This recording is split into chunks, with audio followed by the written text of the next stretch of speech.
You've described this as an intelligence failure, but a failure is something that happens accidentally.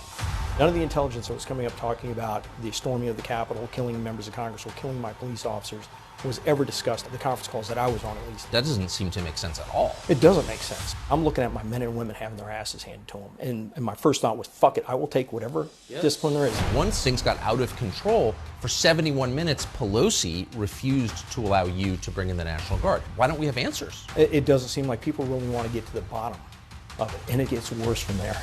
I had a conference call with the leaders of all the law enforcement. It was a call I coordinated. Not one person on that call talked about any concerns for the intelligence, the attack on the Capitol that we were seeing that was out there. That's what's scary. This sounds like a setup to me. I'm sorry, it does. New Jersey State Police beat DC National Guard to the Capitol. Wait, cops drove from New Jersey before the National Guard could get from the Armory on Capitol Hill to the Capitol? Why isn't this story everywhere? I have no idea. If you wanted to understand what happened on January 6, 2021 at the U.S. Capitol, one of the first people you'd talk to, maybe the first, would be Steven Sund. Sund was the chief of Capitol Police that day. He knew more about what happened than virtually anyone else in the United States. And yet congressional investigators weren't interested in talking to him. The media, not interested in talking to him. But we were. So earlier this year, we did a long sit-down interview with Steven Sund about January 6th. That interview was set to air on April 24th of this year, and it never did. We don't own that tape, so we can't show it to you. So instead, we invited Steven Sund back to explain what he saw and experienced that day. What he has to say is shocking. We recommend you watch. Mr. Sund, thank you very much for coming back. Thank you for having me back. So I want to start with the days before January 6th, 2021. It was commonly known there was going to be a demonstration, or believed there was going to be a demonstration in front of the Capitol that day. You were the chief of Capitol Police. You're in charge of security at the Capitol. So it would seem logical that you would have the most intelligence, the most up-to-date, most accurate intelligence about what was likely to happen that day, because you're consulting with all kinds of other agencies, intel agencies, law enforcement agencies, lots of federal agencies. But it doesn't sound like you did have the most information about what was going to happen. You're absolutely correct. I mean, what we've learned that it was out there at the time versus what we had coming into it, night and day. And when you talk about the intelligence agency, I have my own intelligence agency up at Capitol Police, IICD, Interagency Intelligence Coordination Division. Yes. That coordinates with the other intelligence agencies.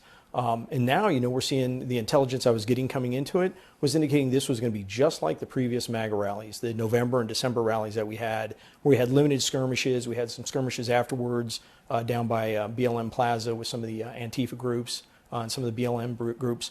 But coming into it, absolutely zero with the intelligence that we know now existed, talking about attacking the Capitol, killing my police officers, attacking members of Congress and killing members of Congress. None of that was included in the intelligence coming up to. That you received. Correct. But others received that intelligence. Well, we now know FBI, DHS was swimming in that intelligence. We also know now that the military seemed to have some very concerning intelligence as well. It's hard to overstate how strange that is, because you were in charge of the actual facility that was the focus of the protest. Well, think about it. I'm the chief of police at the United States Capitol, probably one of the most prominent and should be the most secure building in the United States, in the world. You'd like to think of that. But when you look at it, and don't take my word for it, there's now at least four congressional reports talking about the intelligence failure, IG reports, GAO reports talking about various intelligence failures. But coming into it, think about it. FBI, the Washington Field Office didn't put out a single document, a single official document specific to January 6th. DHS didn't put out a single official document specific to January 6th. That's very unusual. I've been through many other events in Washington, D.C. FBI would host a joint conference call at the least, maybe a executive JTTF, Joint Terrorism Task Force briefing, and for all these big events, DHS and FBI would get together and put out something that was called a JIB, a Joint Intelligence Bulletin.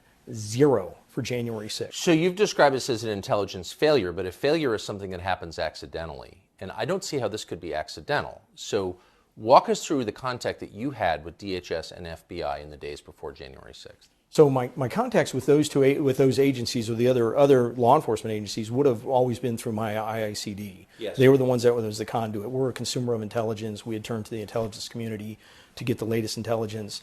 I know Metropolitan was hosting a conference call every couple of Mondays, and I was on a couple of those conference calls. None of the intelligence that was coming up talking about the storming of the Capitol, killing members of Congress, or killing my police officers was ever discussed in those the conference calls that I was on, at least. And think of this. And so you never heard that? Never heard it. And But how could you not have? I don't work in a federal bureaucracy, but that doesn't seem to make sense at all. It doesn't make sense.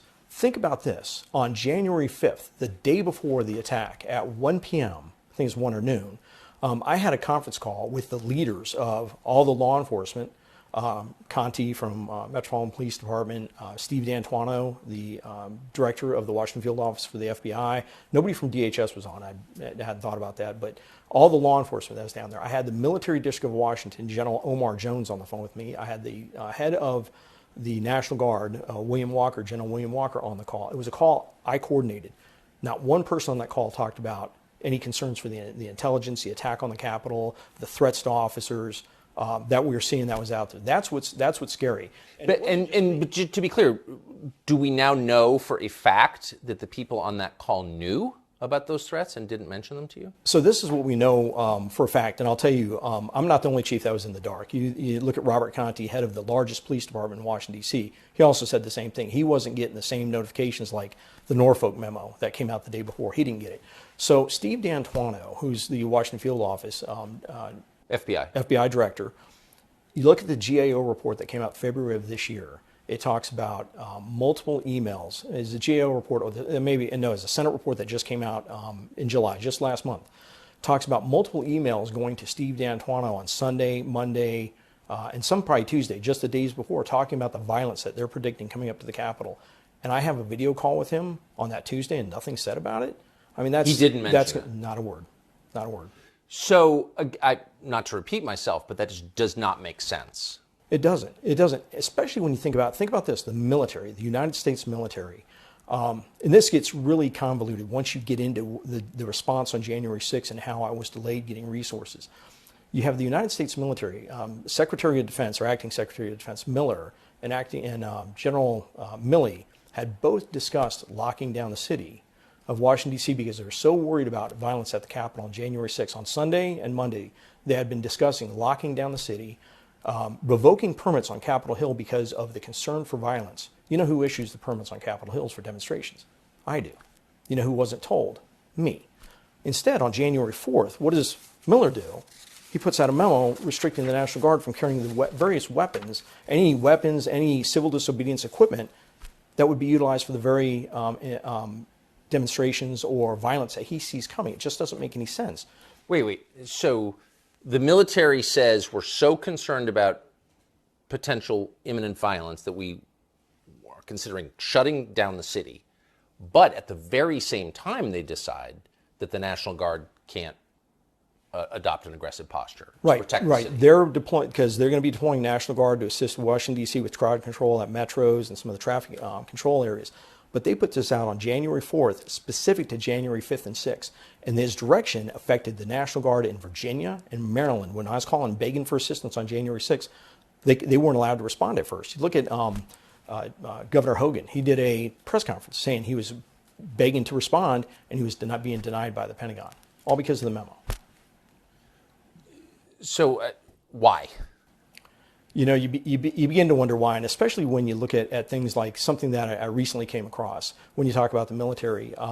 General Milley, you know, we're now finding out, and it's not from me. This is from Carol Leonnig, you know, investigative reporter with the Washington Post, has found that he was using Dataminr on his own, coming across intelligence. Tell us what Dataminr is. So Dataminr is an intelligence platform. It's not something your average citizen would have on their computer. I guess it goes in and does crawling across webs. I'm not really sure how it works. Yes. But it's not it's an intelligence platform. He's picking up intelligence talking about killing members of Congress and attacking the United States Capitol. And he's not telling me. He's telling select members of Congress. I mean, Carol Leonnig writes about it in her book. That's concerning as hell, because as the chief of police, you know, there's a duty to warn there, and I should be told so I can take the necessary action. I don't know who else he was telling, but he sure wasn't telling me. again, what could possibly be the explanation for that? I'm not really sure. People But are. you've done this for over 30 years. You're very familiar. You've been in law enforcement in D.C. specifically for over 30 years. So you know how the city runs. You know how the federal agencies respond to protests. This is not the first violent protest. Not at all. There have been many. I've done many national special security events, and this was handled differently. No, the intelligence, no jib, no coordination, no discussion in advance. It's almost like they wanted it to be watered down, the intelligence to be watered down for some reason. I talked about a little bit in the book that maybe they were concerned for the Trump invoking the Insurrection Act, and they're worried about that. But I've had people, there's other, thoughts out there. But luckily we still have people investigating this because I still think there's puzzle pieces missing. Someone's going to find out what's really behind all this because it wasn't right the way the intelligence was handled and the way out we're set up on the Hill. Big picture, just to restate, you've seen many things like this, and as you just said, this was very different. This was handled very differently. By whom? By the intelligence. I'd say one, by the intelligence agency, two, by the military. So the reason why I say the military, think of this. By federal law, Congress passed a law that requires me to go to the Sergeant Arms Capitol Police Board in advance of an event and to request federal resources such as the National Guard. So Congress passed a law. It's 2 U.S. Code 1970. Look it up. Just make sure you look it up before December 22 when they changed it. So what was in effect on the 6th, that requires me to go and get approval for bringing in National Guard or federal assistance in advance. I have to go to the Capitol Police Board and get approval from congressional leadership in advance, like I did on January 3rd. I'm denied twice because of optics and because the intelligence didn't support it. So think about that. Let me ask you the question, who made that decision? Who denied you? I was denied by Paul Irving, House Sergeant Arms, and also Mike Stenger, Senate Sergeant Arms. And who do they work for? It would have been working for Pelosi on the House side. That Pelosi was the number one boss, and then McConnell on the Senate side. So effectively, Mitch McConnell and Nancy Pelosi shut down your request. My request was shut down, one, because of optics, which is interesting. You're going to hear that term come up a couple more times. Optics, or the look of the National Guard on the Hill. But yeah, in the Capitol Police Board, I mean, it's unbelievable that I'm the only chief of police in the United States that has a law preventing me, not just regulations, rules that say I got to go and get approval to bring in the National Guard, a law. So that's crazy that Congress is going to pass a law that controls what I can do to protect the Capitol, and even in emergencies. So think of this. Even while we're under attack, I have to go to those same two people to request the National Guard to be brought in. I have 340 National Guard that have been activated. At least 150 to 180 of those are in the city, many of them within eyesight of the Capitol, okay?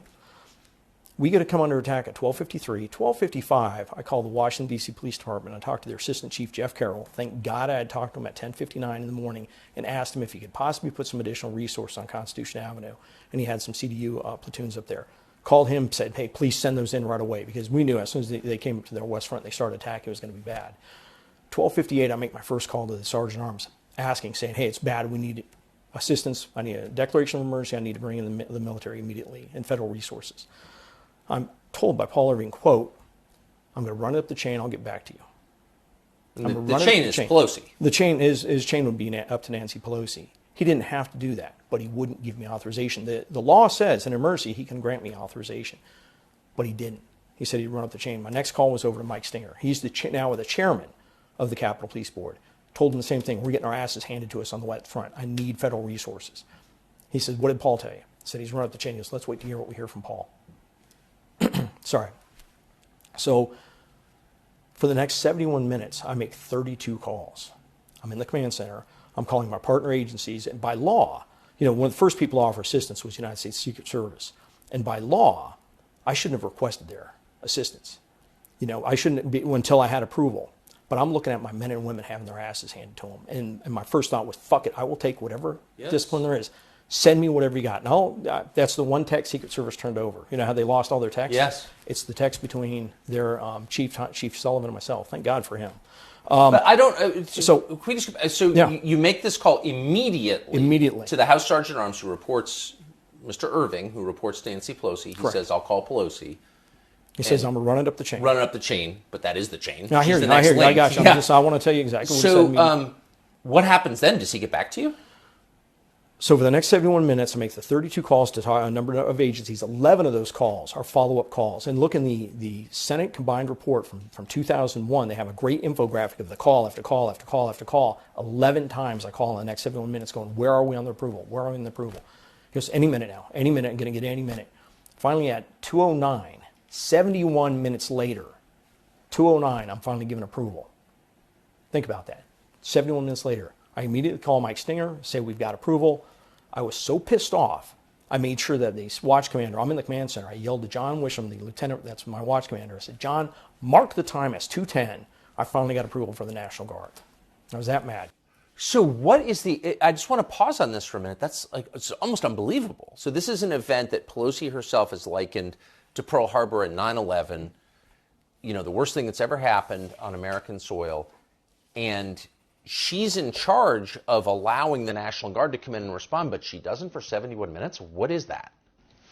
I can't fathom why. I mean, they had to have known what was going on. I was telling them how bad it was. Well, it was on TV. It was on TV. It was right outside of Mike Stinger's office. And they had a meeting in his office saying, hey, where's the National Guard? And they're like, oh, we're trying to make... The fighting is going on right outside his office. And I'm still getting delayed. This is an unbelievable story. Oh, it is.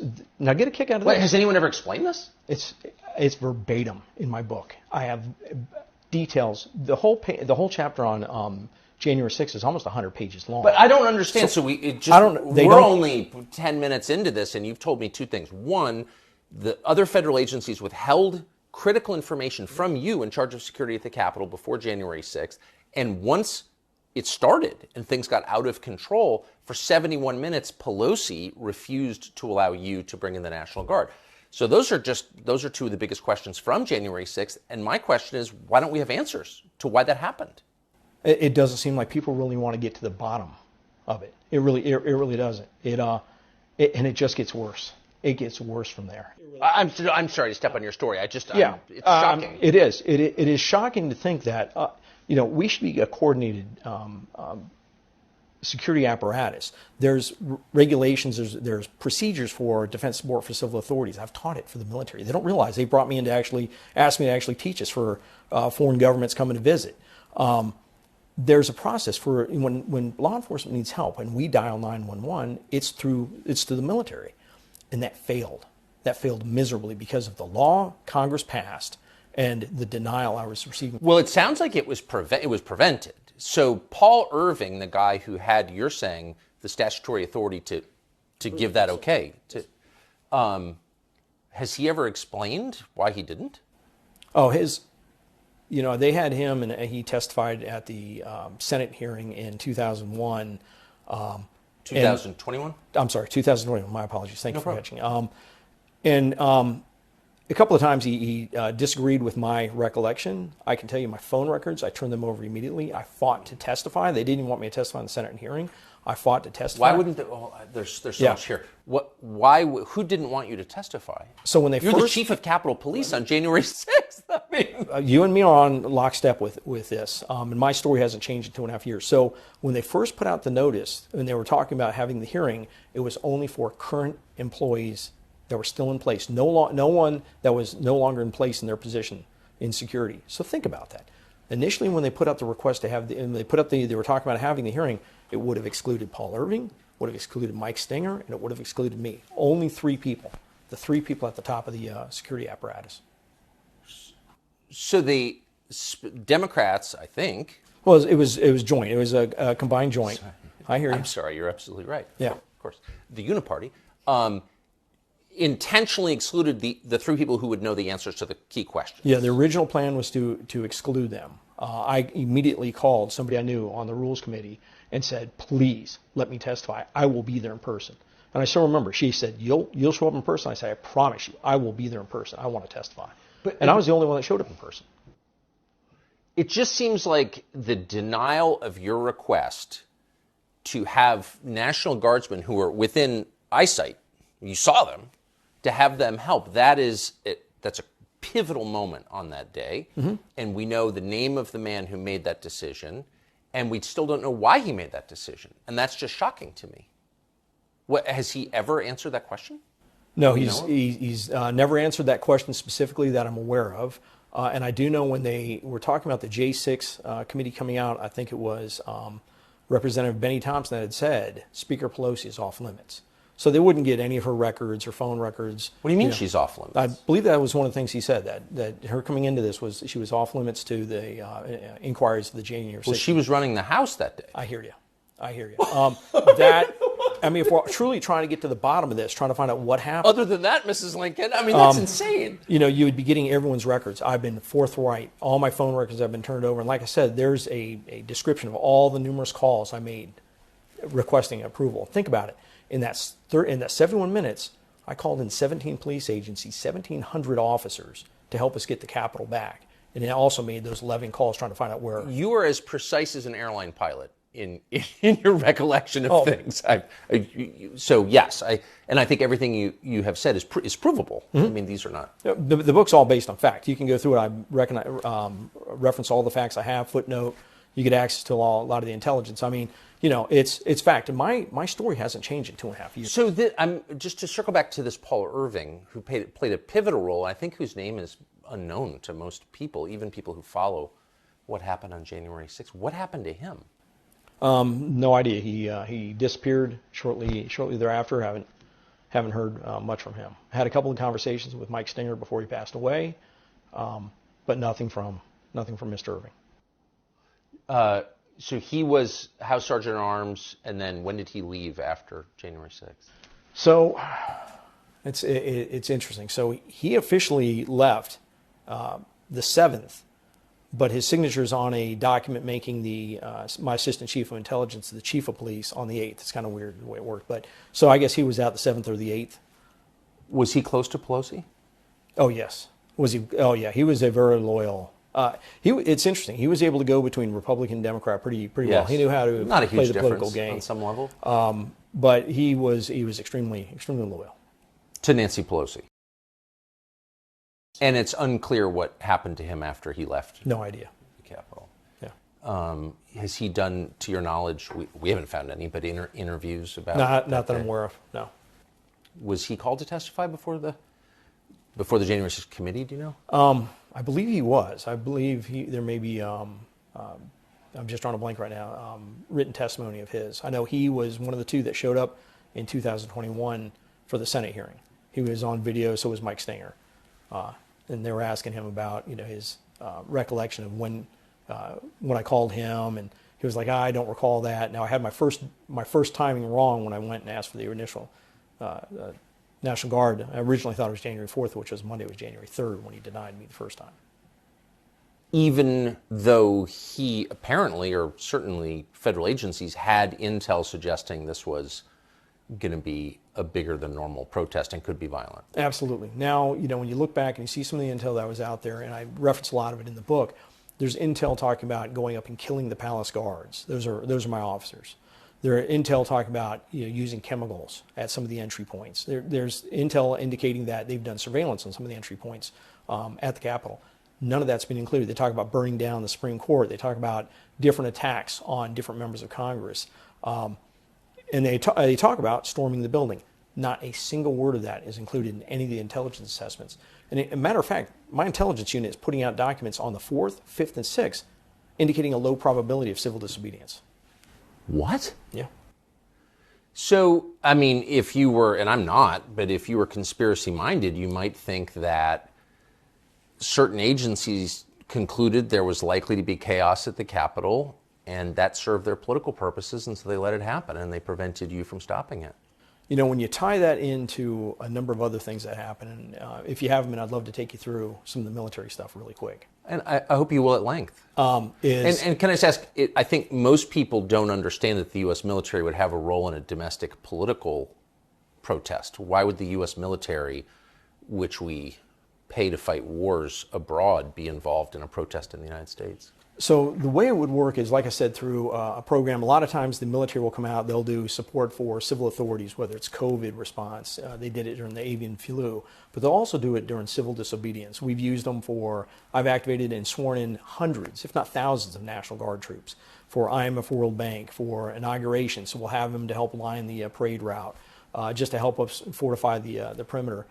Sometimes they'll have what their QRF, quick response force, in reserve in case we need additional civil disturbance support. So that's how they'll kind of support law enforcement. So 340 were activated for traffic control and management of crowds around like metro stations, so they weren't backed up and stuff like that. Not for specific civil disobedience. So we knew we had National Guard in there. And the Defense Support for Civil Authorities program is, if we become overwhelmed, our backstop for law enforcement, and I used up all my resources, and I was overwhelmed, would have been the military, specifically the National Guard. So 209, I get approval to bring in the National Guard. Probably 210, 211. My first call, well, I've already called General Walker. Called General Walker at 1:51. I was like, I can't wait any freaking longer. I call him. I said, send me the National Guard as quick as you can. I'm going to get approval any minute. Because he asked, do you have approval from the Capitol Police Board? And I said, I'll have approval any minute. Please just get them coming this way. So they're within eyesight. Shortly after 209, I talk to them. 2:34, I get a notification to get on the call with the United States Pentagon. I have to sell my request for the National Guard. I'm on the call with a Lieutenant General Piat, I'm trying to make sure I have his name pronounced right, and a General Flynn is on the call. And it's mainly Piat that I'm speaking with. I get on the call, Mayor Bowes is on the call, Chief Conti's on the call, and I said, I need the National Guard immediately. This is an urgent situation. I still remember saying urgent twice. This is urgent. And they got to be looking at the same TVs I'm looking at. I need the National Guard immediately. You know what his response is? Don't like the optics of the National Guard on Capitol Hill. He goes, I would rather have your officers in the fight and we can backfill your officers somewhere else. I said, I don't have that option. All my officers are in the fight. He goes, I'm telling you, I don't like the option of the National Guard. I don't like the optics of the National Guard on the Hill. I said, sir, we're having our asses handed to us. This is life or death. I need assistance immediately. And I still remember, he said, my recommendation is not to support the request. And I still remember Robert Conti going, whoa, hold on. You're denying the chief of the Capitol Police? And he comes back and says, not that we're denying him. I just don't like the optics of the National Guard on Capitol Hill. And he goes, and he goes back to that again, I'd rather backfill your people. I said, sir, I don't have that option. This sounds like a setup to me. I'm sorry, it does. It gets better. So I beg, and he goes, well, I'm going to walk down the hall and we'll talk to the Secretary of Defense or whoever he's going to talk to. Right then I get notification. Oh, so I'm still on the call. We have the shooting of Ashley Babbitt. And I said, we have shots fired. I still remember yelling over the phone. We have shots fired on the U.S. Capitol. Is that urgent enough for you now? Hang up the phone, because now I got to start making my notifications. I got to call the Sergeant Arms saying, hey, we got what looks like maybe a confirmed shooting. Do you know when the National Guard finally arrived? 6 p.m. 6 p.m. they're sworn in on post. Do you know those National Guard, the 150 to 180 that are within eyesight of the Capitol? You know what they do with them? They put them in vehicles, drive them around the Capitol back to the D.C. Armory. You know where the D.C. Armory is. It's far away, yeah. Washington, yes. White House is on one side, United States Capitol. D.C. Armory almost equidistant on the other RFK side. RFK Stadium. Yeah, over by RFK Stadium. They drive them back then, and they send me in the evening troops. Not really. Can you frickin' believe it? No, that's real. That's real. And you know what else they do? While I'm begging for assistance, the Pentagon sending resources to generals' houses to protect their homes, but not me. So you begin to think, it seems a little conspiratorial. I can see where I'm not a conspiracy theorist, but I can see where people begin to go down that rabbit hole real quick. That rabbit hole? I mean, I don't know what the other conclusion is. Because, look, under pressure, people make mistakes and make bad decisions. But you're describing a systematic denial of intelligence and then of support, defense, through a whole bunch of different agencies, a whole bunch of different people, all reaching the same baffling conclusion that we're not going to protect the Capitol. Right. Multiple agencies with people with extensive experience, and you're getting this type of response. And when you look at the level of intelligence, it's baffling that nobody put anything out ahead of time. Maybe it's not baffling. I mean, remember, this was the end of the Trump administration. A month, almost 2 months into a contested election. This is a politically charged moment with ramifications that we're now living through. But there's a lot at stake here. This is not just your average protest, correct? Correct. There is. Did you feel that? Did you feel a political vibe coming off these decisions at the time, or were you just so in your law Oh enforcement? no, I was looking at the cameras that were surrounding me with my officers, the men and women of the Capitol Police and the other law enforcement agencies, in a fight for their life. All I wanted to do was get them resources. I hadn't even sat back and at that point started thinking about the political aspects of it. I should say, just because this is our second conversation, and I feel like I know you at this point. You're not political.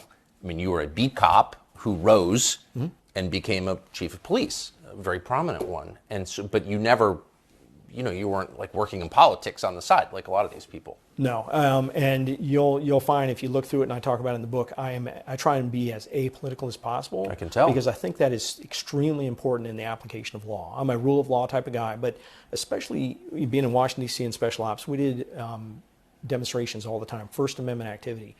You have to be apolitical. You got to go in. It doesn't matter. You have a right to First Amendment freedom of speech. It doesn't matter if I agree with you or not, but I have to take an apolitical approach to provide you security.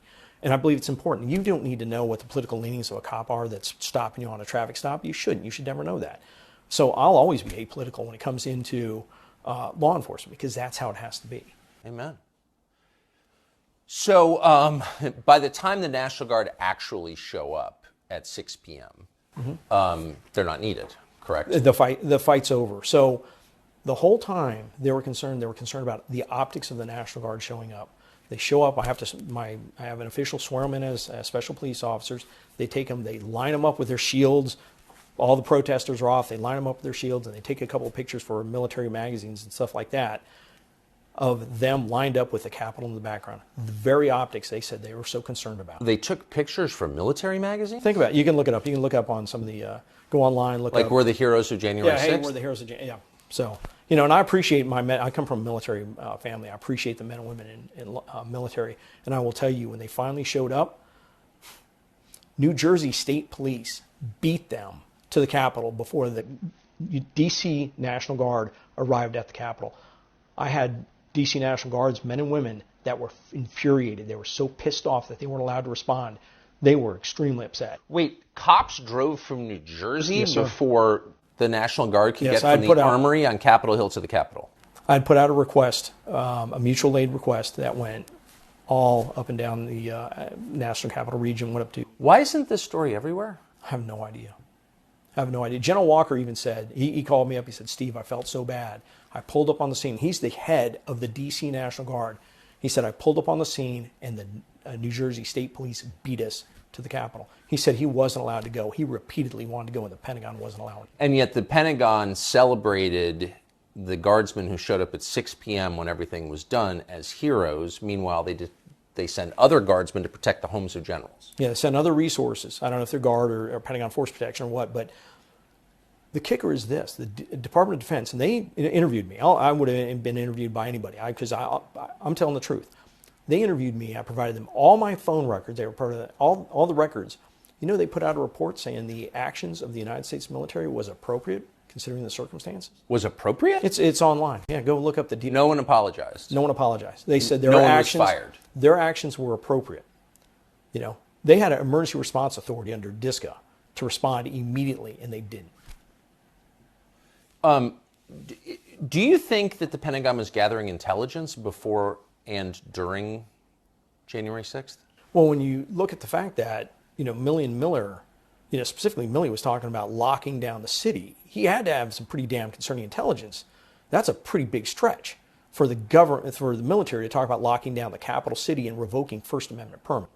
In a democracy, that would be a big step. I mean, that's a big stretch. It's close to a coup, actually, Yeah, at that point. and then when you hear, about some of the stuff he was getting online, and he was only talking to members of Congress, it raised a lot of concerns. Does the Pentagon, does Defense Intelligence Agency have undercover intel operatives that you're aware of? I have no idea, and I think it is important, since you bring up the intelligence. It's important for people to realize, again, as the United States Capitol Police, we're not part of the intelligence community, the Right. technical IC. There's 18 agencies. 9 of those agencies are military agencies. So that gives you an idea of how heavily weighted Half of the IC is military. half of the IC is military. So, But I think the average person imagines that military intelligence is not allowed constitutionally to function on American soil. Yeah, you'd think, I don't know Because we're that not ruled by a specifically. junta. Yeah, I mean, I don't know the specifics, but you'd think But that it in would your be. career, have you seen evidence that the half of the IC, half of those 18 intel agencies, the military ones, are working in the United States? I've never received, in my times of doing the special events, demonstrations, intel briefings, I've never received intel from the military. So it's always been, the DHS, FBI. It's always been those folks. Never anyone said, "Hey, we got this from military intelligence." So, in the aftermath of January 6th, there's been a huge debate over to what extent, there were federal agents or people who are working in some way for federal agencies in the crowd. And the initial explanation was, well, none, and you're insane if you think that. You're Alex Jones, you're crazy. And then over the last couple of years, we've seen people in authority confirm, actually, yeah, there were a lot in the crowd that day. I mean, that's now a fact. Did you know that going in? No. No. So just for perspective, since you've been to a lot of these events, there's a huge a planned demonstration in Washington, D.C. Will there always be assets, agents, people working for federal agencies in the crowd in civilian clothes? There always could be, and for like inaugurations, there would usually be some combined teams out there. One for communications, but just for situational awareness. So it wouldn't be surprising. 4th of July, different things like that, where you have threat pictures or concerning threat pictures. And what does that look like? Does that mean FBI agents dressed in Dockers and tennis shoes trying to? Well, it'd just be plain clothes. Plain clothes to blend in. So that wouldn't be unusual, and it'd be just standard police work. That'd be good police work. So coming into January 6th, and I talk about it in the book, with the fact that shortly after January 6th, I'm driving through Loudoun County. I just talked to somebody from the Hill, and I get a call from overseas, and it's press. I don't remember what it was. It's somebody from Great Britain, and they started asking me about feds in the crowd. And I was like, no, I would have been told. I said, no, we're getting word that there was feds in the crowd. And I said, no, I would have been told. I've got lots of friends with the Bureau. They all have my cell phone number. They would have told me. Thinking about that, and Jill Sanborn's testimony in 2021, where she said they were taking overt action to keep certain people from coming to January 6th to Washington, D.C. That's big for FBI to start taking overt action. I mean, that's not covert, overt. That's a big deal. Fast forward to February of this year, 2023, in the GAO report that says on January 3rd, the FBI was tracking 4 domestic terrorists that were talking about coming to Washington, D.C. The Washington Field Office, their AOR, Area of Responsibility. By January 6th, they were tracking 18 or 19, it's in the GAO report, domestic terrorists. So think about that. They have 18 or 19 domestic terrorists coming to this event. So of course they're going to have resources on them, and they're not, you're not going to be just putting one agent. You're going to have multiples. So it'd be multiple with that. And I don't know how many they actually had coming here. So that would be regular standard police work. So I wouldn't be surprised by that, but not to share that in the intelligence, that's concerning. So, I mean, it seems like common sense suggests anyway that you would have to tell the chief of Capitol Police that, hey, we've got our guys in the crowd. Like, just because, I mean, you would want to know the difference, correct? You would absolutely want to know the difference. And, deconfliction, you want to have things right. like that. A lot of the folks will already know there's a lot of standard procedures for ways you deconflict, so you don't have blue on blue type of situations. You'll have that. I will say this, and just really quick. So that would just to, because you have perspective, that would be the conventional way the by the book way to do it. FBI would call you and say, hey, we're worried about people in the crowd, and we've got our guys there too. Here's who they are. Yeah, so just to deconflict operations, they wouldn't necessarily call me. They might call my deputy chief that's in charge of my intel and their sure, but they would people. call Capitol Police. You would coordinate. You coordinate with DC Police. You'd coordinate with Park Police. You'd coordinate with Secret Service, just so everyone kind of knew what was going on. And really quickly, I do want to say this. Nowhere do I want to imply or indicate that I feel that agents instigated this or in any way like that. I'm never saying that. I haven't said that. And a lot of these agencies came to my defense on January 6th, FBI, yes. Secret Service, stuff like that. So we just want to make sure that's clear. But there would have been some coordination. And when you look at it and you think with the intelligence coming in, if you think there's 19 domestic terrorists coming to Washington, D.C., somehow that would have been included in some type of report. And when you look at the FBI's procedures, policies and procedures, and again, go online, the Attorney General's guidance for domestic operations of the FBI specifically says the FBI is to do an assessment which includes intelligence assessments of events that they're identifying as being the target of possible threats and possible violence. I think that would have been the United States Capitol on January 6th. Look through that document. I outlined it in the book, and see all the repeated failure after failure after failure of their own procedures to start identifying intelligence and making the proper notifications. So, but it does raise, and I don't have the answer to this question, and I hope I don't ever pretend that I do, but it does raise questions about the behavior of some of the people in the crowd who were instigating others to break the law, and who weren't arrested. And, given our facial recognition software capabilities, hard to believe they can't be found. And I would specifically cite a man called Ray Epps, who's now a hero on the left and funded by the Democratic Party, et cetera. But take the politics out of it. What is that? Here you have a guy on camera repeatedly saying, we're going to the Capitol. We need to go into the Capitol. Into the Capitol. And he's not in jail when people who didn't go into the Capitol are in jail? What do you make of that? Again, that's something I actually addressed in the book. It's funny. There's a lot in here. So my concern with that, and I look at it from a chief of police point of view, is you have somebody that's down, and I believe he's right near the old executive office building on the 5th, the day before January 6th, talking to a group of people, talking about, we have to get into the building. We have to get in the building. And then the next day to see him at what's called the Pennsylvania Avenue Gate. It's one of the two fence lines I had down at the West Front. And he's there, and he clearly sees the banner, the metal crowd control barriers that are up with the signs saying restricted, so he knows that's a restricted area. And he's up there, and you see him lean in, and he whispers in somebody's ear, and he covers his mouth in such a way so you can't read his lips or anything. Whispers in somebody's ear, and that person moments later is attacking my officers. That's suspicious as hell to me. It raised a lot of concerns. What is that? And what's interesting is I believe... and that's verified. The person into whose ear he whispered... Yeah, I think if you watch the video, you see that, and that person immediately go and start pulling on the gate and start, fighting with the officers. And what's interesting is I believe he went on 60 Minutes. And on 60 Minutes, what he said was he went up to the officer and he told that officer, these officers are on our side. Don't hurt these officers. I believe that was pretty much not verbatim. But don't hurt these officers. They're on our side. Don't hurt these officers. Well, if that's the case, why would you cover your mouth and not yell it to everybody? Because it didn't seem like that protester was the only one that was possibly going to be hurting the officers. You had a whole bunch of people next to him. Why wouldn't you tell it to the whole group? I don't know. I know that Epps is being encouraged by partisan Democrats to sue people who raise these questions, but they're fair questions, and I'm going to raise them anyway. How, given that tape, could the January 6th committee defend Ray Epps, which they did? Doesn't make any sense to me. Yeah, I'm having trouble answering that one. I don't know. Interesting. How many how many federal agents, officers, assets, people connected with federal agencies do you think were in the crowd? Do we have any idea? I really have no idea. More or fewer than normal, would you say? Well, if you have, again, going back to what I'm reading now in the GAO report with 19 domestic terrorists possibly coming in, I've never seen anything like that in Washington, D.C., so you may have a larger than usual presence. Amazing. Who's Yogananda Pittman?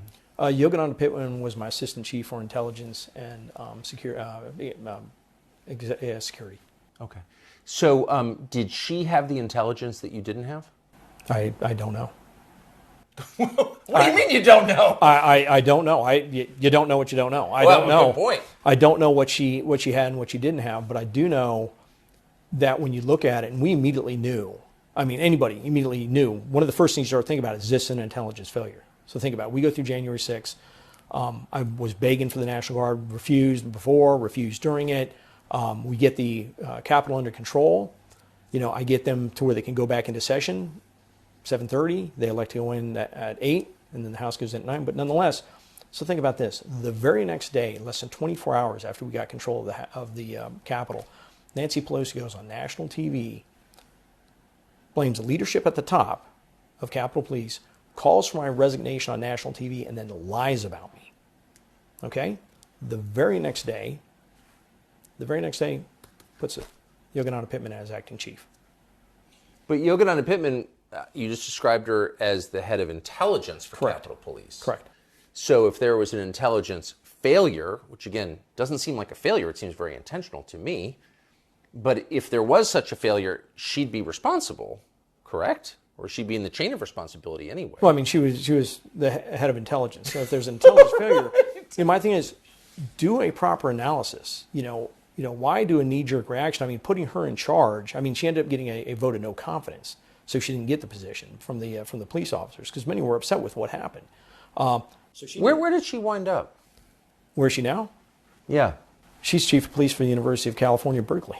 Interesting. So right across from Nancy Pelosi's district. That is correct, in the sir. Bay Area. That is correct. So you just kind of take the Bay Bridge over there, and that's where she is now. What does that position pay? Do you know? I think it pays pretty well. There was, pays extraordinarily well. I'm sure it pays. I'm sure it pays pretty good. It's interesting. There was a hearing just recently that was on TV. You can look at it, where the chief of police, Tom Manger, was asked about her position. It turns out that she was given some type of a secret leave so she could start her job on February 1st as the chief of police and not retire from the Capitol Police for months later. Oh, so you should get the benefits. Yeah, think about that. Yeah. It appears to be against departmental policy. And nobody allegedly was told. What you're saying is that the head of intelligence for the Capitol Police, which demonstrably didn't have the intelligence it needed to protect the building, that person was first elevated to acting chief of Capitol Police and then given a very high-paying job right across from Nancy Pelosi's district at the University of California, Berkeley. That is correct. And I will say this. So that looks like a reward to me. Well, I do know that the unit had significant intelligence. And I know many people within the unit were pushing that intelligence up to the leadership of the unit. So I do know that. Many of them became whistleblowers, and many of them were punished and forced to resign. Yep. This looks like a scam. I mean, just saying. It just gets more convoluted. I feel so bad for the men and women in the police department, what they went through.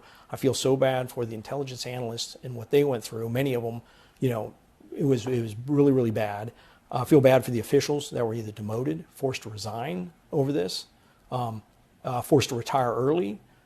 There's a lot of people that need someone. I think an outside entity needs to come in and do some investigation about what went on with. We've had many entities doing investigations. Yeah. I believe we impaneled this committee or commission, this body of members of Congress that went on for about a year and was on the news every single night. Did they address any of these questions? No, sir. How could you have a January 6th commission whose job it is to figure out what happened on January 6th, not get to the bottom of why the head of intelligence at Capitol Police didn't pass on the intelligence, why the chief of Capitol Police was kept in the dark and denied support from the U.S. military, why Yogananda Pittman wound up, after failing on January 6th, getting a high-paying job right across from Nancy Pelosi's district? Who wouldn't ask these questions? Yeah, well, I know there's people on the Hill still trying to ask those questions, and hopefully they can get answers. But it looks like they keep running into roadblock after roadblock after roadblock. But it's hard to believe 2.5 years later, we're still at this point. I still think somebody along the line is going to find, the smoking gun, the missing puzzle piece, and put this together. But it does. When you look at it, and there's still so much more to it, it just begins to raise more and more questions. It's interesting to talk to you because, this is my assessment, but you seem like a very straight arrow guy. I try. Well, it comes off you in waves.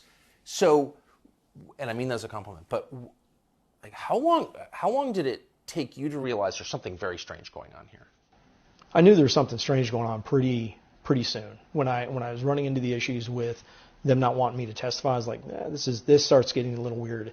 And then when I started sitting down and talking to officers and getting information and finding out from some of the intelligence that was out there and where it was, and seeing some of the emails of the intelligence analysts pushing it up to their officials, I knew something was fishy. I mean, think about it. How can somebody not look at all this and think something's odd? So, I mean, we have a media whose job it is to get to the bottom of questions like these, or at least to ask the questions of knowledgeable people with relevant experience, and you're at the top of that list. We interviewed you, never aired, at a previous job, but how many other long interviews have you done with media outlets?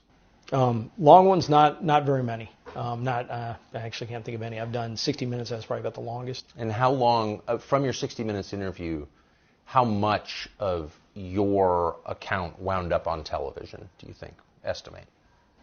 3 or 4 minutes. 3 or 4 minutes. 3 or 4 minutes. So you're the chief of Capitol Police on January 6th. Common sense suggests you'd be the first person that any reporter trying to figure out what happened on January 6th would call. You'd think. Is your cell phone buzzing day and night from No. curious reporters trying to find the truth? No, it's calmed down. I mean, the first couple of days were something else, but it's really calmed down. And I'm not stupid when it comes to law enforcement. I've been in law enforcement for 30 years. I've done everything from capturing homicide suspects to doing barricade situations. This didn't have to happen. This was screwed up from the get-go.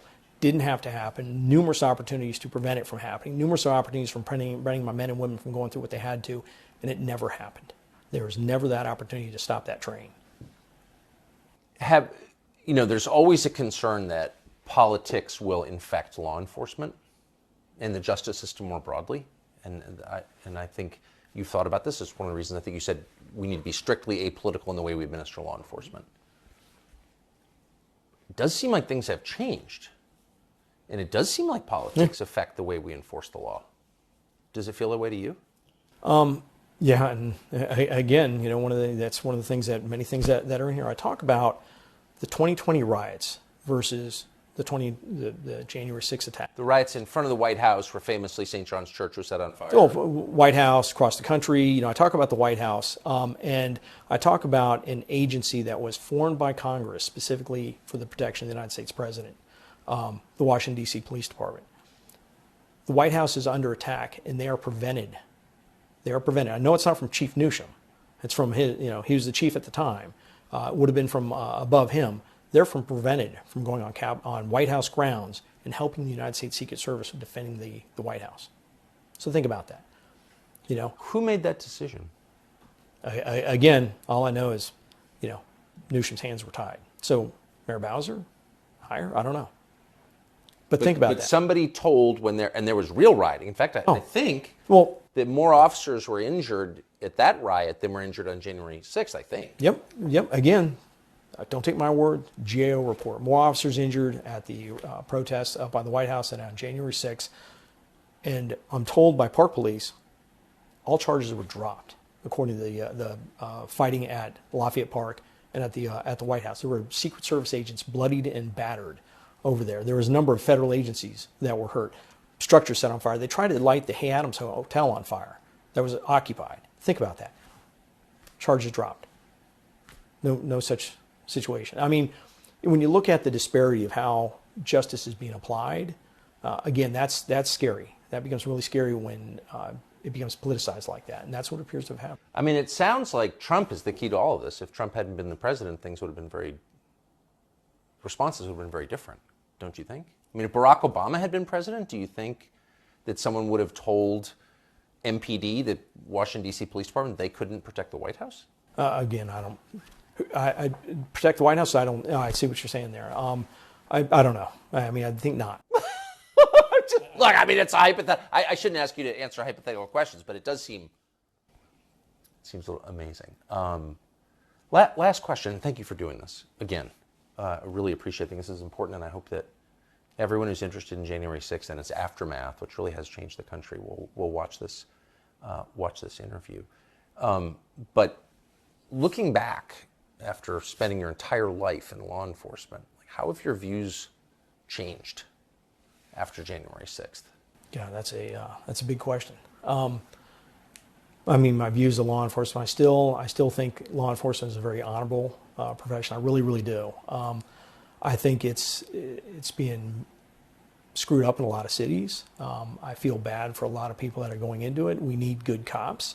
But right now their hands are being tied. When you look at what law enforcement's going on, I mean, I was just talking with somebody who, one of their officers in Washington, D.C. arrested somebody, went to a scene of a robbery, recovered a weapon, recovered somebody else's wallet in possession with the suspect, made the arrest, papered a gun, went in the person's pocket, and during the search found a loaded handgun, went down to papers, no paper. No paper, armed robbery. Means all charges were dropped. That's bad. That's bad when we're seeing the type of crime that we're seeing in some of these cities and they're not prosecuting some of these cases. I feel sorry for the officers. It's very dangerous for them. I still love the profession, still love the officers with the Capitol Police, Washington, D.C. Police, still talk to them regularly.